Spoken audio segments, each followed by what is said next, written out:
Don't throw away empty toilet paper rolls. Make sure that all paper tissue has been removed from the rolls. Line up a paper roll against a ruler on a table. Make a mark with a pencil about every ½ inch. Cut across the width of the roll in a straight line, creating ½ inch rings. Arrange the rings on a sheet of cardboard or a drop cloth with the flat side facing up. Spray paint the tops and sides of the rings in your chosen color. Once dry, flip the rings over so the opposite flat side faces up. Spray paint this flat surface of the rings as well as the sides. Gather up your dry painted rings and pull out 5 of the rings. Place these 5 rings with end points meeting at a center point. Then, with a hot glue gun, lay out a thin bead of glue on the end of each ring crease and attach the points together in the middle to create a flower shape. Take several of the flowers and arrange them in a flat pattern with connecting points for all the flowers. Once you have the base size you want, start to glue the flowers vertically at connecting points. Display your new floral pattern bowl in your home for a pretty and unique home decor piece. For this project, I want to grab a roll of toilet paper from my bathroom. I'm going to start by mixing the Mod Podge with a little bit of water in this container.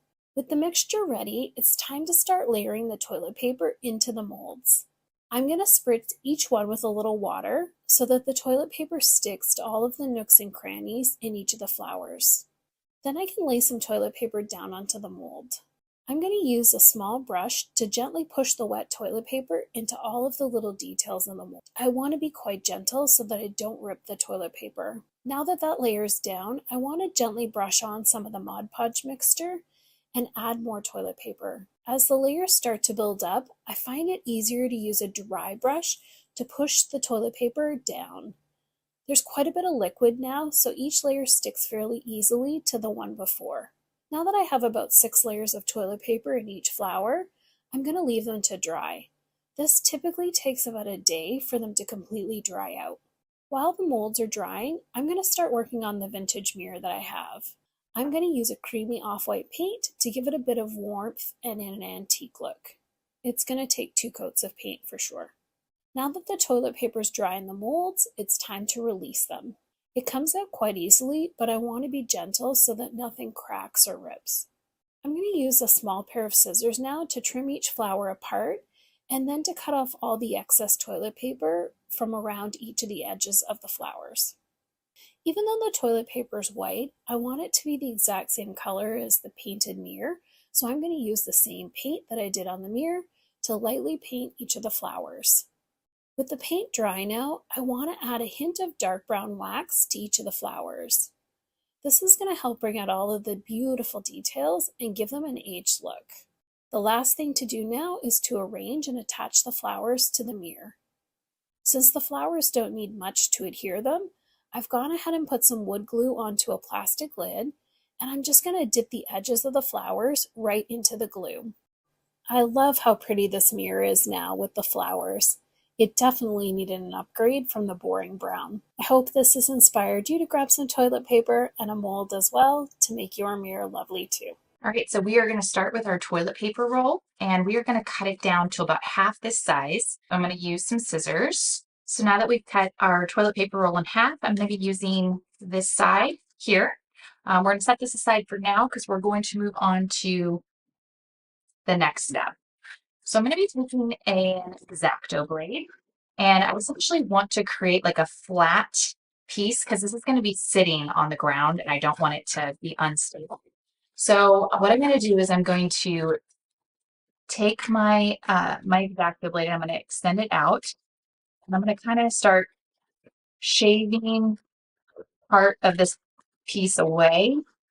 Okay, so now that this is able to stand on its own, what I'm going to be doing is I'm going to be attaching my toilet paper roll to the top. I want it to be directly over the base, so we want it to sit about right here. So I'm going to start by taking my glue and I'm going to go around the inside. I want it to kind of fall here.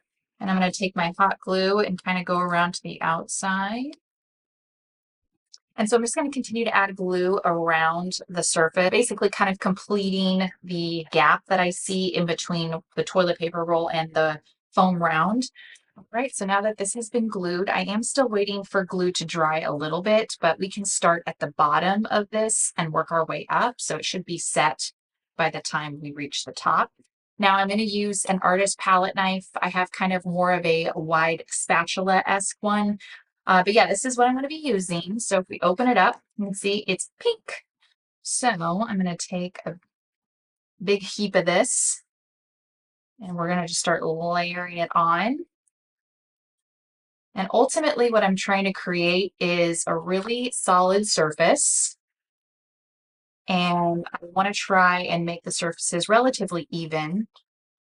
But you don't need it to be perfect because we're going to be doing another step after this that's going to help kind of smooth the surface out.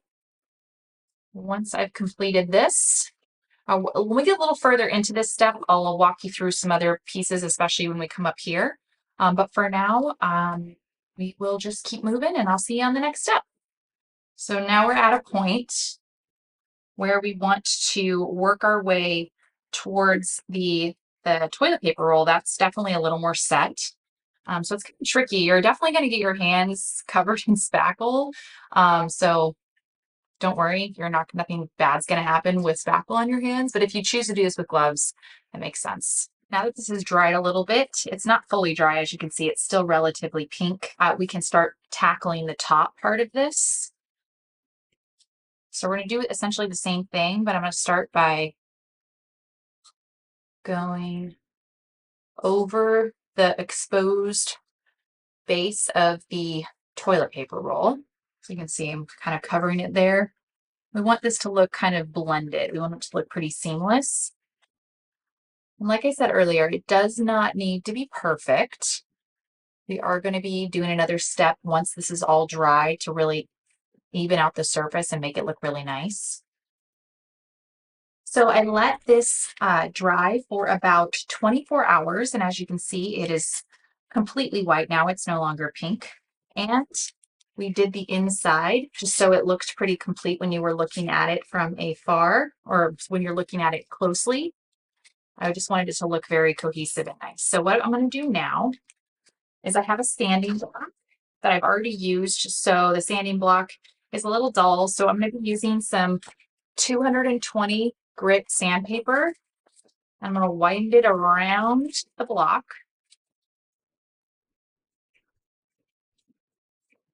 All right, now that we've sanded this down, we're going to wipe it off and then we are going to take it outside and move on to our next step, which will be spray painting it. So here is the finished product of this high-end modern donut vase dupe, and I really love how it turned out. I think it looks great in my office, and I hope you feel inspired to try this project. So I'm going to use the white paper tubes for my project, but if you happen to have the brown ones, you can always use a little bit of white paint to make them white.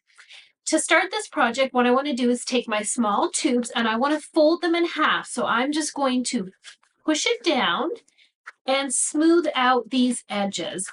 I want my tube to be as flat as possible because this is going to help when I cut it apart.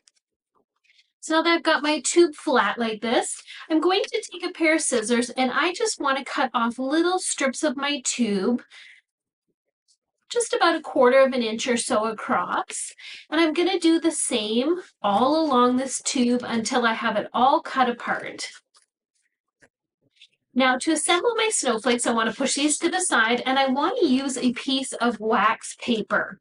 I don't need a very big piece, but this is just going to help later when we pull our snowflake off. This will make it much easier than doing it on a paper surface. And I'm going to start with 5 of these bigger sections like this. So I'm just going to assemble my sections here kind of loosely how I want my snowflake to start off. Now to assemble my snowflakes, I want to start with a big dollop of glue right in the center here. And I'm going to put a nice big circle of glue. And then I'm going to start sticking in the edges of my paper tube. And there's no right or wrong to this. You can design these snowflakes however you would like. I'm just going to put these in here. You can absolutely make these however you'd like. There's so many ways that you can start building these up now that you have your little sections cut. Now I want to start building up in between these sections. So I'm going to take some more of these tubes and I just want to fold it in half like this. So I've got it folded in half and I'm going to start popping these in between my bigger sections. So I'm going to start with 5 of these. So I'm going to go ahead and fold them so they're ready to go. And I'm going to add a little dab of glue to the bottom and slip it in between these bigger sections. Just like that. It's as easy as that. Again, just a little dab of glue, and I'm going to slide it in between these bigger sections. There we go. Now I could leave it like that if I'd like. That's really pretty. And you can see here, I've got these little, but I think I'm going to add a little bit more to mine. So I'm going to take some more of my paper tubes that I've got cut, and I'm going to add just a second layer of that folded paper tube inside the first one like this. So again, I'm just building it up. The other thing you could do here, if you wanted something a little different, you could cut your little sections in half. So they're almost like a mini section of the big ones. And you can pop that in like that. And I kind of like that. So I think I'm going to do that on my next section. Now, when we've got this as far as you'd like it, you can keep building this up or you can stop at this point. This is why I did it on wax paper. So now I can flip it over and just peel that wax paper right off of that dab of hot glue on the bottom.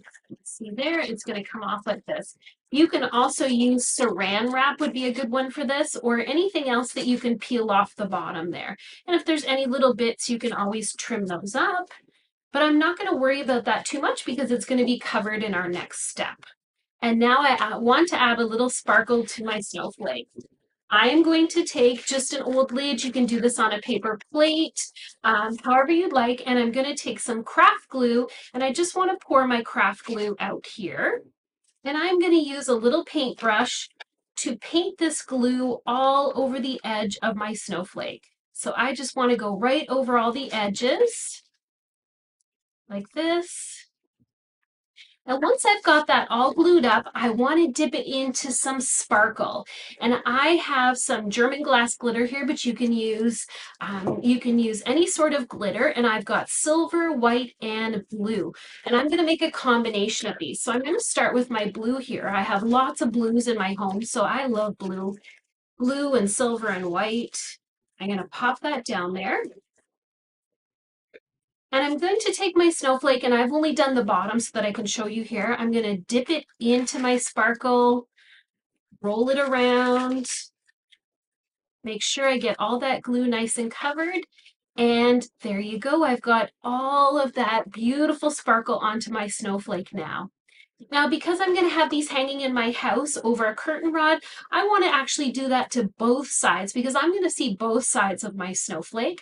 So once this is completely dry, I'm going to go ahead and do the other side, put my glue on, and dip it in my sparkle. These snowflakes are as easy as that, and aren't they so pretty? I'll be back in a second to show you how they look finished, and you're not going to believe how pretty they look hanging in the window. These beautiful winter snowflakes couldn't have been easier to make. I hope the next time you run out of your paper products, you'll save some paper tubes and make these fun winter snowflakes. Take a toilet paper roll and cover it in peanut butter. If you have a peanut butter allergy, you can use sun butter or almond butter. Make sure the peanut butter is covering the whole outer portion of the roll. Roll the toilet paper roll in birdseed. Go back and forth a few times to make sure it is fully covered. Take a string and loop it through the middle. Tie the string and let the bird feeder roll sit overnight. Take your roll outside and hang it up. You are guaranteed to make bird friends this summer with this upcycled and easy to make bird feeder. You are going to need multiple paper towel rolls or toilet paper rolls for this craft. You will also need a box. I have an old Easter decoration and a cardboard box. I am opting for the Easter decoration. I actually painted one for this craft. Peel off any stickers on your box. Place your rolls inside to see how many are needed. I will need 9 for this craft, but you may need more or you may need less. Mark a point on your rolls where they will slightly stick out of your box or container. Cut the rolls and save the extra pieces that are left over. Cut off any jagged edges. Line them back up in your box to make sure they are all even. Glue one row together. I found that it was way easier to glue these rolls in a line before fully placing them. I also really like how these rolls look like an extension of the wooden back of this box. So I am not adding any extra paint or coloring. You can, however, spice up your project with a little spray paint and also color. Glue the rolls to the sides of your box. Glue the next row and last row in place. Put crafting supplies in the back. I am putting paint since this has a painting on the back. It can be displayed like such, or you can place it down flat. This glass tray I got from the dollar store. The flat side is very smooth and glides well on most surfaces. It also has these nibs that work well to push the plate. You are going to need various sized paper towel and toilet paper rolls. Cut 6 or more rolls to various sizes. Lay out how you would want this to look before you go and cut these more or go and glue them. Cut off any extra jagged pieces. Take a cut piece and put glue on one side. Place it at the edge of tissue paper or craft paper or wrapping paper. Add glue as you go.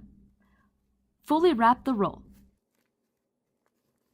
Cut off any extra paper and repeat this with all rolls.